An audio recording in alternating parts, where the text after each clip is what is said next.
sais pas si vous vous souvenez de Mathieu Burgalassi.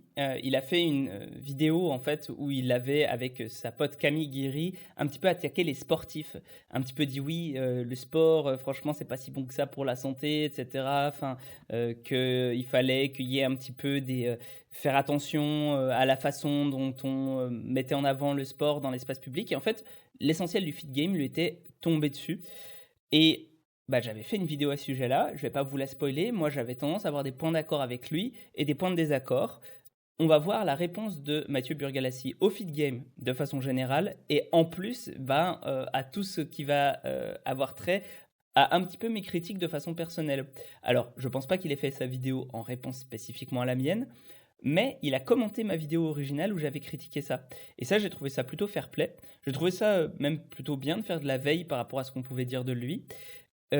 Maintenant, on va tout simplement regarder sa nouvelle vidéo qui fait 1 minute 45, donc ça va être simple, et faire un react par rapport à ça, et voir s'il a raison ou non, tout bêtement.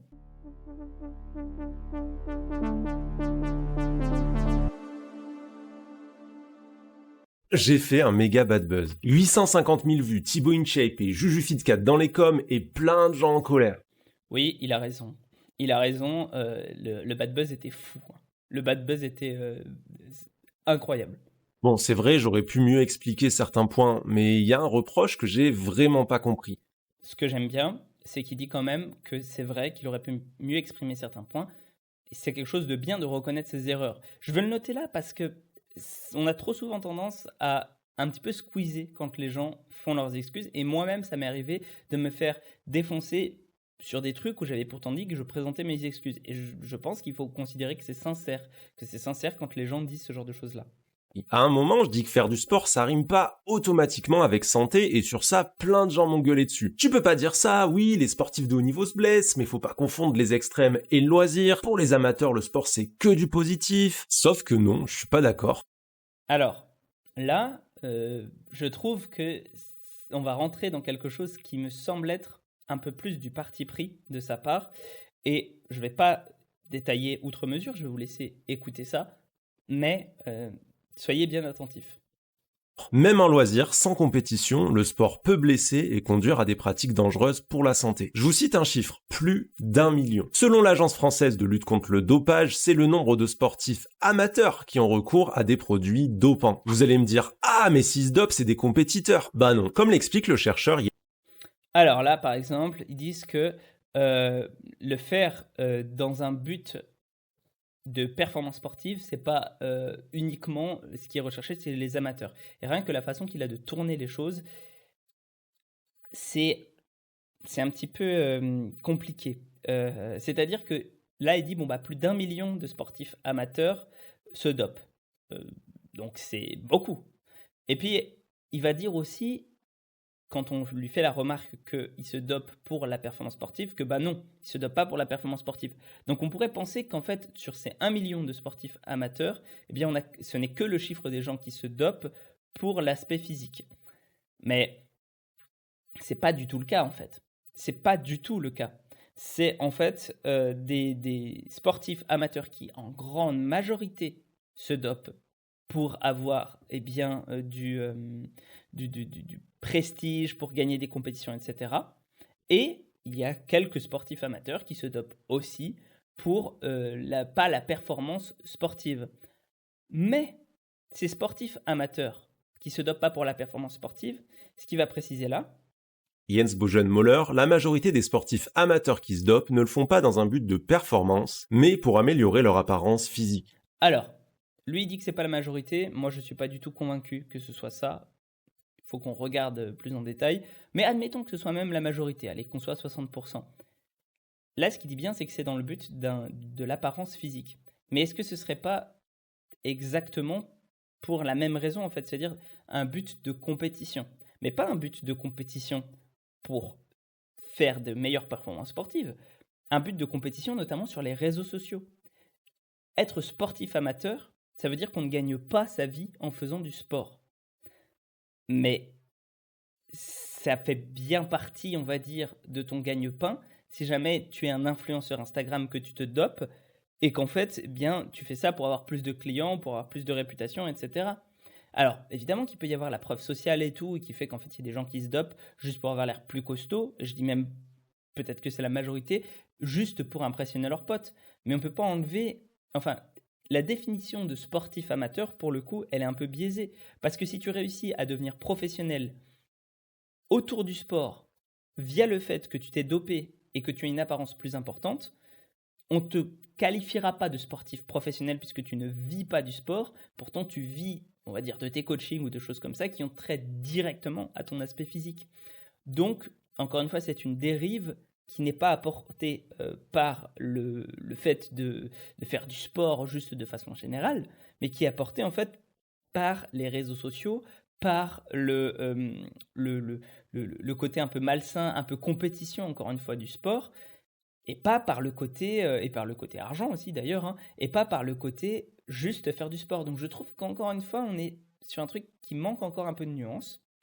Donc voilà, même en loisir, même sans compétition, le sport peut amener des pratiques dangereuses pour la santé. Et là, oui, même en loisir, même sans compétition, mais c'est pas nécessairement en fait du loisir, encore une fois. Je vais encore me répéter, mais les gens qui se dopent, s'ils le font pour l'aspect esthétique, c'est peut-être pas juste pour du loisir. Puis je pourrais même aller encore plus loin, je pourrais dire, si ça donne juste un aspect plus costaud, etc., tu n'as même pas besoin d'être influenceur particulièrement fitness. Tu peux juste avoir envie d'être un influenceur un peu connu, type un Logan Paul, machin, etc., qui se démarque par sa masse musculaire, pardon, et en fait, qui ne vend pas de produits spécifiques liés au fitness. Alors bon, lui, maintenant, il se tape avec des gens et tout, donc c'est encore un autre débat, mais voilà. Donc il y a plein de nuances là-dedans, et on ne peut pas dire que ce soit le sport qui cause ça. On ne peut pas attribuer au sport le fait de causer ça. On peut dire qu'il y a une culture de la compétition qui est assez malsaine, mais pas que cette culture de la compétition soit reliée spécifiquement à l'activité physique. Et si on regarde du côté des blessures, c'est pareil. Les chercheurs Kevin Young et Stéphane Eas écrivaient en 2007 que dans le sport amateur, la blessure sportive est si commune qu'elle est souvent décrite comme un mal pour un bien. Oui, alors très bien. Ça, encore une fois, qu'est-ce qu'on qualifie de blessure? C'est évident que quand tu vas aller faire du sport, tu vas avoir forcément à un moment ou à l'autre des petites douleurs, des périostites, des tendinites, des choses comme ça. Est-ce que ça, on qualifie ça de blessure? Est-ce que quelque chose qui va te faire avoir un petit peu mal pendant 2 à 5 jours, ça va être une blessure? Et puis, est-ce que même c'est pas bien un peu de s'habituer à la blessure et à se faire un petit peu mal dans le cadre de la performance sportive pour avoir moins mal dans la vie de tous les jours? Et je suis sérieux, hein. Je suis totalement sérieux parce qu'en fait, on a des études qui nous montrent que les sportifs, notamment de haut niveau, ont un seuil de tolérance à la douleur qui est plus élevé. Et donc, ce qui fait qu'ils auront moins mal avec des choses qu'ils vont ressentir dans la vie de tous les jours. Et ce qui leur permettra d'être plus endurants, etc. Donc, est-ce que la douleur ne fait pas un petit peu partie de la performance sportive? Alors, si tu me dis oui, je vais me péter un bras, machin, etc., là, c'est peut-être plus chiant. Mais si tu as des petites tendinites, des petites douleurs, des petits machins, bah peut-être que ça fait partie en fait des bénéfices. Et c'est bizarre de dire que bah non, il faut absolument pas faire de sport et revoir notre rapport au sport parce que ça peut un peu nous blesser. Je pense que le terme blessure est connoté de façon très très négative, mais en définitive, avoir des douleurs de temps en temps, bah, c'est encore une fois peut-être véritablement un mal pour un bien. Et c'est peut-être pas, comment dire, aussi manichéen que ce qu'on veut faire passer là. La cause, principalement une intensité inadaptée. Ouais, c'est logique. Même en amateur, on peut mal jauger le volume de ses entraînements et se faire mal sans que la performance entre forcément en jeu. Bon.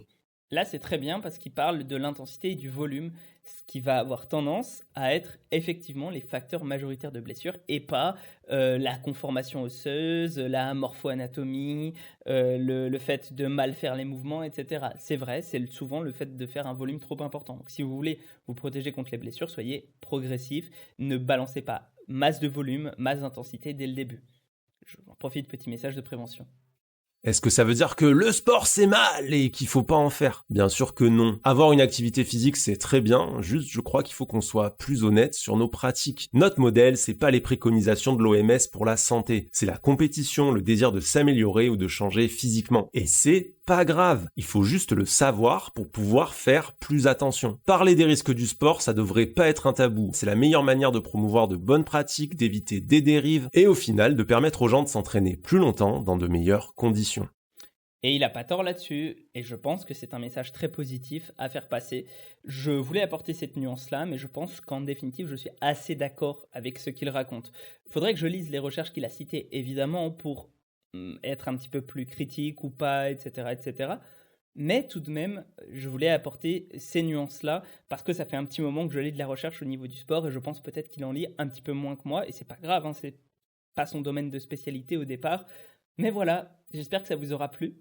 Si tu passes encore une fois dans les commentaires, Mathieu, bah, n'hésite pas à faire un retour. Si jamais un jour tu vas avoir une discussion en live vis-à-vis du sport, moi je suis tout à fait OK avec ça. En l'occurrence, je crois que toi tu fais de la boxe, j'ai compris ça, on m'a dit ça. Voilà, et puis n'hésitez pas à commenter, à liker, à partager, à me donner vos expériences vis-à-vis du sport. Est-ce que vous pensez que ce que je dis c'est totalement n'importe quoi ou au contraire est-ce que vous êtes totalement d'accord avec moi? C'est comme ça qu'on fait vivre la chaîne.